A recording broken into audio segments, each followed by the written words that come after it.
Bienvenidos. Esto es Fuera de la Caja. Yo soy Macario Schettino y le agradezco mucho que me acompañe en la revisión de la última semana de marzo. Terminó ayer, domingo 29 de marzo, domingo de Ramos. Empieza Semana Santa. Vamos a ver qué ocurre en estos días. La actividad aquí en México se reduce. Estados Unidos realmente no celebra mucho este periodo del año, entonces capaz que ahí las cosas eh, se mueven de manera distinta y bueno, pues lo más importante que tenemos todavía es la guerra en Irán, que pues parece que ya se pudrió, ya se descompuso, ya no tiene una salida clara. eh, Estados Unidos ha sufrido bastante con esta guerra, mucho más de lo que esperaba. No es que vayan a perder, ni mucho menos. Irán no tiene la capacidad de derrotar a Estados Unidos, pero sí de complicarle mucho la vida, como lo ha hecho en esto que yo he llamado la guerra de guerrillas del siglo XXI, que ocurre en el aire con drones, con misiles pequeños, no grandes cosas, pero que causan mucho daño y aparentemente esto tiene que ver con inteligencia rusa que le llega a Irán. Y así es como Irán ha podido ubicar aviones, eh, lugares en donde tiene Estados Unidos sus bases para trabajar y ha estado atacando. En este fin de semana destruyeron un avión de estos, se llaman AWAC, que son radares y que son carísimos y lo destruyeron. Insisto, porque al parecer tienen inteligencia rusa. Esto es, Rusia está ayudando a Irán, como se suponía, pero pues al mismo tiempo que esto ocurre, Trump le redujo las sanciones a Rusia para eh, tratar de equilibrar el mercado de petróleo, creo yo, pero también porque por alguna razón que no sabemos, Trump adora a Putin, no quiere hacerlo enojar, lo ha estado ayudando en la guerra de Ucrania, como usted recuerda, y ahora pues no está considerándolo un enemigo como debería. Es una cosa muy extraña.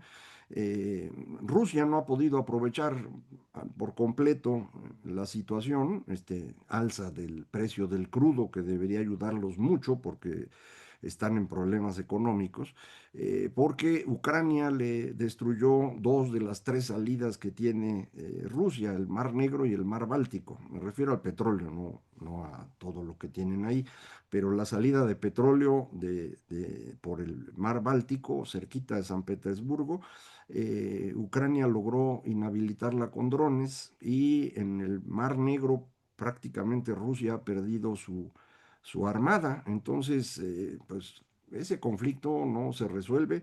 Leía yo, ya tiene una duración más larga que la Primera Guerra Mundial, más de 4 años ya.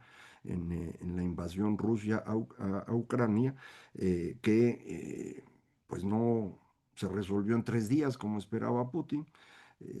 Lleva ya más de 4 años y ya tiene costos muy importantes para los dos países, sin duda. Pero en el caso de Rusia, esto pues ya está poniendo la situación muy complicada, ya no tienen gente suficiente y como le digo, tienen problemas ya económicos. Vamos a ver qué más ocurre aquí. Sigo sin saber, creo que nadie sabe, cuál era el objetivo de Trump en el ataque a Irán. Si el objetivo es el cambio de régimen, la destrucción de los ayatolas, pues esto se va a llevar un buen rato todavía y pues no alcanzaron las primeras medidas. Se dice que hay la posibilidad de una invasión ya en terreno, eh, utilizando a los Marines y también a paracaidistas de esta famosísima división aerotransportada 82 que ya se movieron para la región y podrían pues atacar directamente en territorio iraní. No sabemos si la famosa isla de Karj, que es un islote ampliado que sirve para la salida del crudo de Irán. Irán tiene costas que no permiten la entrada de grandes barcos. Entonces pusieron en esa isla el mecanismo para poder llenar los barcos y sacar el petróleo. Y muchos han dicho, bueno, pues es cosa de ir a tomar esa isla y entonces ahorcar a Irán. Pues se puede intentar, no sé si tenga éxito. Los iraníes tienen recursos para aguantar un buen rato, entonces, pues sí, les puede uno complicar la vida, pero a lo mejor no se van a rendir tan fácil. La otra posibilidad es que vayan directo al estrecho de Hormuz, al lado de Irán, para pues limpiar ahí la zona y que puedan pasar los barcos. Eh, Vamos a ver, otra vez, aunque estamos hablando de una cantidad importante de soldados, 6, 8 mil soldados tal vez, pues eso es poco para una invasión de un país que tiene 90 millones de habitantes y que tiene, parece, 600.000 personas en el ejército y en las guardias revolucionarias. No sé cuántos de esos sigan funcionando, pero son muchos, ¿no? Entonces no es nada simple esto y el riesgo que corre una invasión es que haya muertos del lado estadounidense y eso para las posibilidades de Trump en la elección intermedia sería terrible. Entonces, no sé si lo va a hacer o no, ya sabe usted que es impredecible y sobre todo porque no sabemos exactamente qué es lo que quería hacer y no sabemos ahorita cómo puede salirse de una manera que no le cueste políticamente, que eso es lo más importante para él en este momento. Entonces, ya veremos en los próximos días qué se le ocurre. En cualquier caso, lo que tenemos ya, y no se va a quitar tan fácil, es un desorden financiero ya el barril de petróleo Brent, que es el que es la referencia de esa región del mundo, andan pegándole a los $108 por barril. Ya hay estimaciones que esto puede moverse hacia los 120 en los próximos días y pues esto complica las cuentas en todos lados. Aquí en México está teniendo un impacto en la recaudación, no sé todavía de qué tamaño, pero lo iremos viendo paulatinamente. Eh, el gobierno trata de mantener el precio de la gasolina lo más estable posible y eso solo puede hacerse reduciendo el impuesto especial que se cobra. Por lo tanto, el gobierno tiene menos ingresos. Por el lado estrictamente petrolero, pues México va a perder también, porque recuerde, la mitad de lo que consumimos en México que tenga que ver con petróleo es de fuera, ya sea crudo importado o gasolinas importadas. No nos alcanza la producción local de crudo para producir todo lo que consumimos. Entonces, pues ahí también hay una pérdida. También ocurre eso con el gas natural. Tenemos la fortuna de estar juntito a Texas, que tiene gas natural a pasto, pero pues el precio se mueve porque hay un déficit considerable ahora en Europa. Qatar, que les vendía mucho gas, no está pudiendo cumplir porque le destruyeron parte de sus instalaciones. Entonces empiezan a comprar el gas licuado a través de barcos y pues es negocio también para Estados Unidos vender allá. Entonces empieza a subir los precios de lo que vende acá y eso también nos cuesta. De ese gas se produce la electricidad en México. Así que bueno, pues hay presiones en general para la inflación. Hay presiones en todos los mercados, se han estado cayendo las bolsas, eh, no sabemos bien qué va a ocurrir en estos mercados, dependen de muchos elementos, tanto de información económica interna como de las expectativas hacia adelante, que ahora pues están todas confusas porque no sabemos si esta guerra va a durar 4 semanas más o 4 meses más, o se nos convierta en una especie de Ucrania y sean 4 años. Sería una cosa increíble, pero bueno, no podemos saber en este momento nada. Aquí en México lo que tuvimos fue la segunda derrota de la señora Sheinbaum, volvió a intentar su reforma electoral, al final pues no obtuvo nada, lo que tiene es, modificó el número de regidores en los municipios, en mi opinión, de forma inconstitucional. Eso es una decisión de los municipios o en el peor de los casos de los gobiernos estatales. No veo por qué la federación deba decidir eso, pero pues ya lo pusieron ahí. Dicen que se ahorran una lana, es una bicoca comparado con el tamaño del presupuesto del país, así que no se va a notar. Entonces no ganaron nada, no pudo mover la revocación de mandato como quería la señora a que fuera coincidente con la elección intermedia, que tenía como objetivo que ella pudiera llevar adelante la campaña y promocionarse. Eh, yo la verdad creo que ella no es muy buena para esas cosas y las dos elecciones que ganó las ganó por su jefe, por López. Entonces, yo creo que corría un riesgo enorme juntando las elecciones porque si las cosas siguen como van y Morena mantiene más o menos los niveles que tiene hoy, abajo de 40% de intención de voto, pues corría el riesgo la señora de que la gente votara que se fuera, ¿eh? Entonces, pues a lo mejor hasta se salvó. Pero en cualquier caso, lo que mostró claramente a todos es que ella no tiene control de nada y que sus mismos aliados son capaces de detenerla, es decir, el Verde y el PT. Al interior de Morena no parece que nadie esté controlando las cosas. La señora que está a cargo de la presidencia de ese partido no tiene el tamaño suficiente para controlar esa organización. El señor que estaba de secretario general era el hijo de López Obrador, de su mismo nombre, Andy. Creo que ahí sigue con ese título, pero pues tampoco pinta.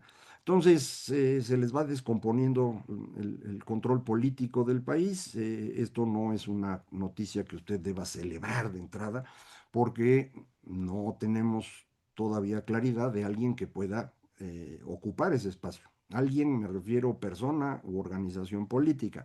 Ni el PRI, ni el PAN, ni Movimiento Ciudadano están en condiciones de hacerlo. Los nuevos partidos todavía no se autorizan. Vamos a ver si esto ocurre. Entonces, lo que yo estaría esperando de aquí en adelante es un proceso de desintegración. Es decir, que en cada lugar empiece a organizarse el asunto de manera separada a lo que quiera la señora presidenta y entonces, pues los de Zacatecas se organizan y los de Guerrero y los de San Luis. Menciono estos tres porque es donde quieren poner un familiar los gobernadores que están hoy en funciones.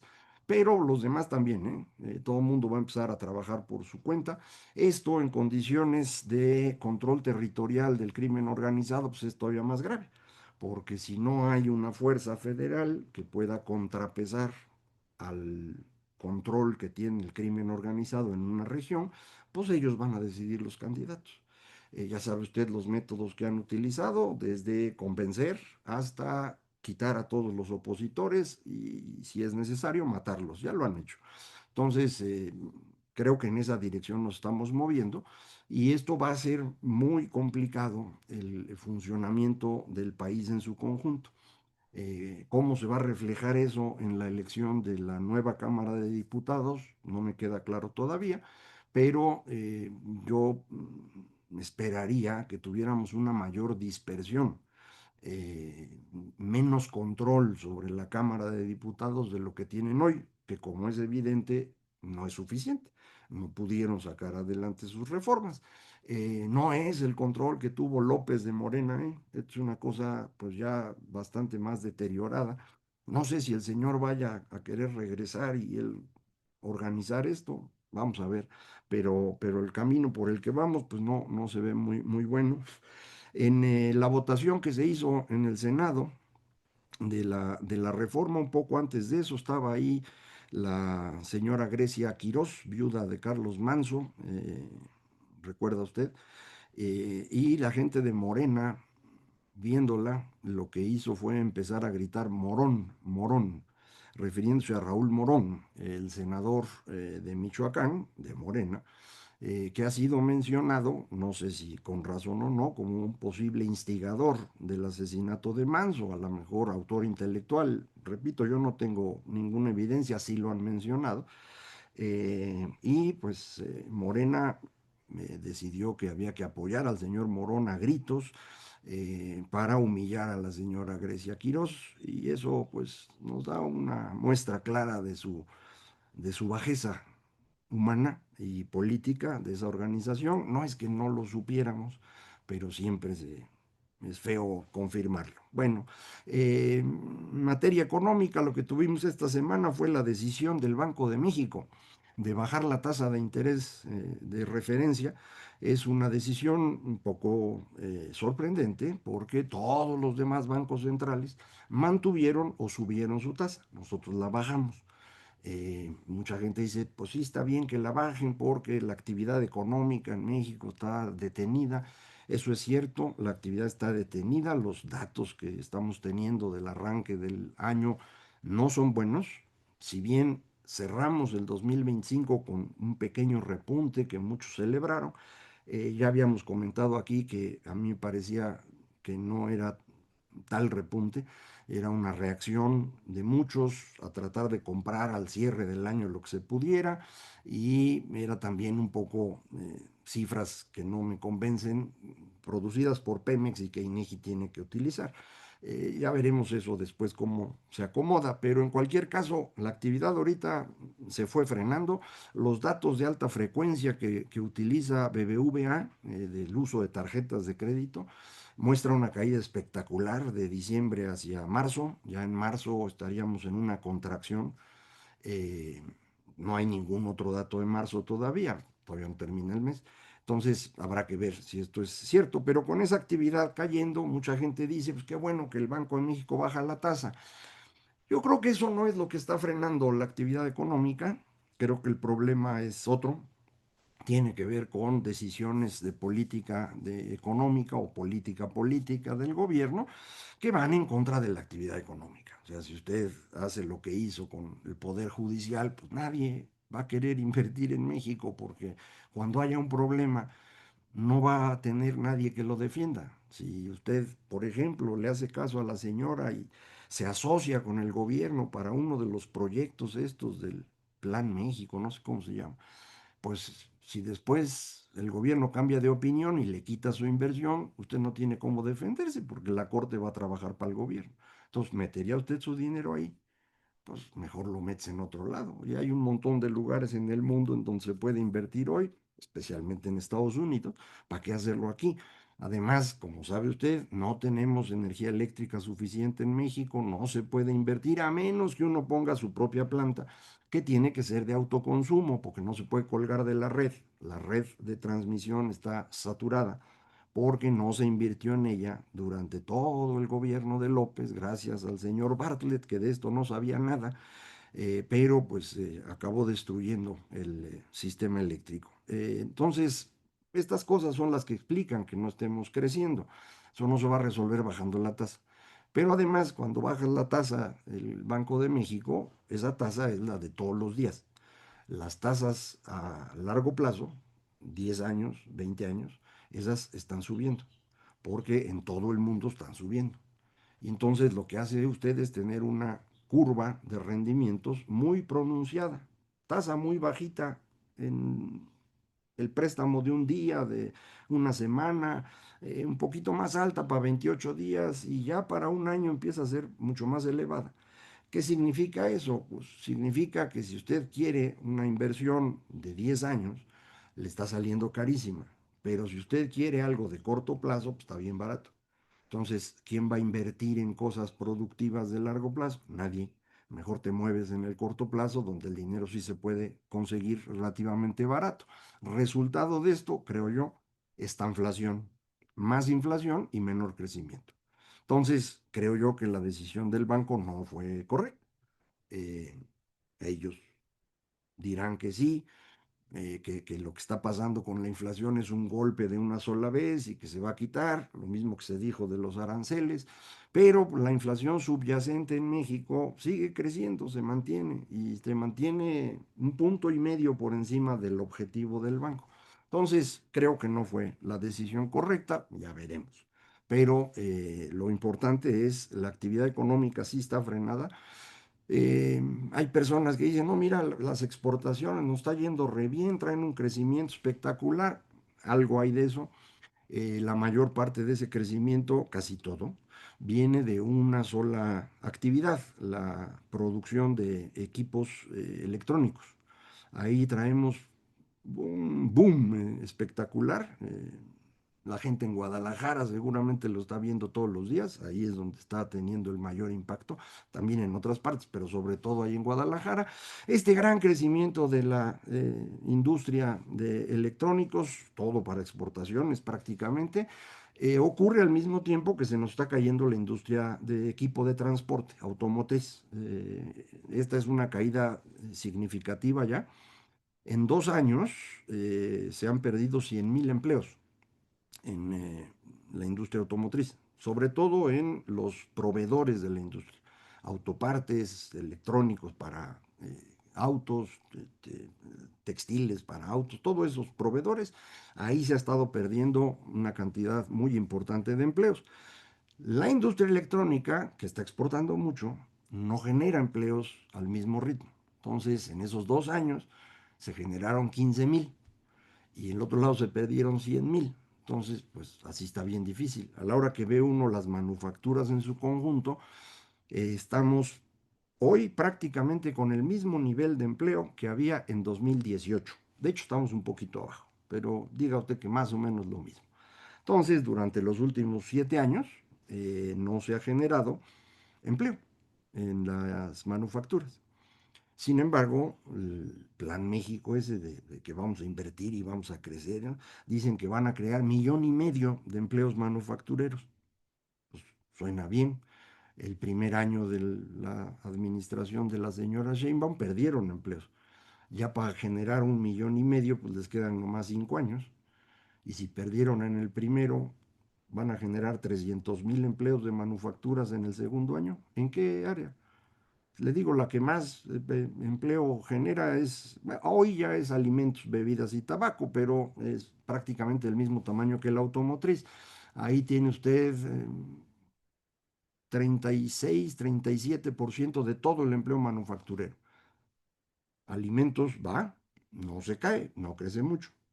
Dicho, prácticamente no generó empleo durante el año pasado, pero póngale, ahí está. La otra está perdiendo 50,000 empleos por año. ¿Cómo le va a hacer? Entonces, sí está complicado el asunto.